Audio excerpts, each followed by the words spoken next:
சமீபத்தில் நீயா நானா நிகழ்ச்சியில் ஒரு சம்பவத்தை பார்த்த பொழுது மனம் மிகவும் கனத்து போனது. நம்மை அறியாமலேயே கண்களில் கண்ணீர் வழிந்தது. ஒருவரை பார்த்து நல்லா இருக்கிறீர்களா என்று கேட்டபோது அந்த நபரால் உடனடியாக பதில் சொல்ல முடியவில்லை. சிறிது நேரம் அமைதியாக இருந்துவிட்டு அவர் சொன்ன வார்த்தைகள் மனதை உலுக்கியது. நீங்கள் கேட்ட கேள்விக்கு என்னால் பதில் சொல்ல முடியவில்லை. ஒன்றுமே தோன்றவில்லை. நல்லா இருக்கிறீர்களா என்று தானே கேட்டீர்கள், அதற்கு ஏன் பதில் சொல்ல தோன்றவில்லை என்று புரியவில்லை. ரொம்ப நாளாச்சு, நல்லா இருக்கியா என்று கேட்பதற்கு யாரும் இல்லை.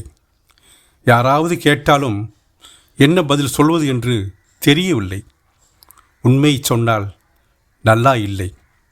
வேலைக்கு போனாயா, சம்பாதிச்சாயா, எப்படி இருக்கிறாய் என்று கேட்க ஒருவரும் இல்லை என்றார். அந்த வார்த்தையை கேட்டு கோபிநாத் அவர்களே சில நொடிகள் பேச முடியாமல் நின்று விட்டார்.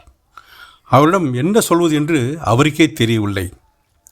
நம்மை அன்போடு கேட்கக்கூடிய ஒருவர் இல்லாத போது மனிதன் எவ்வளவு பெரிய கூட்டத்திற்குள் இருந்தாலும் மனதளவில் அனாதையாக உணரலாம்.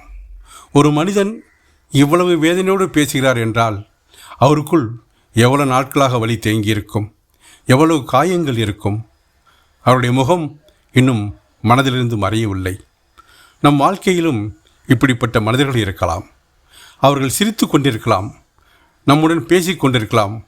ஆனால் அவர்களின் மனதுக்குள் மிகப்பெரிய போராட்டம் நடந்து கொண்டிருக்கலாம். சில நேரங்களில் அவர்களுக்கு தேவைப்படுவது பெரிய உதவி அல்ல, பெரிய பணமோ அறிவுரையோ அல்ல. ஒரு சிறிய வார்த்தை போதும்.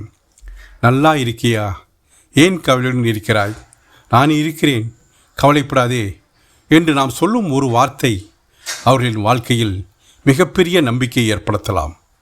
மனதளவில் மிகவும் காயப்பட்டு விரக்தியில் இருக்கும் ஒருவருக்கு நாம் கொடுக்கும் ஆதரவு அவர்களுக்கு உலகமே தங்களுடைய கையில் இருப்பது போன்ற உணவை ஏற்படுத்தலாம். அதனால் நம்மை சுற்றியிருப்பதை கொஞ்சம் கவனிப்போம். யாரிடமாவது இன்று நல்லா இருக்கியா என்று மனதார கேளுங்கள்.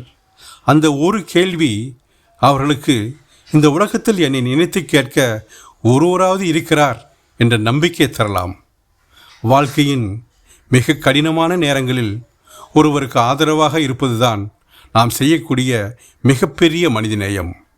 ஒரு வார்த்தை உயிரை காப்பாற்றலாம். ஒரு அன்பான கேள்வி ஒரு வாழ்க்கையை மாற்றலாம்.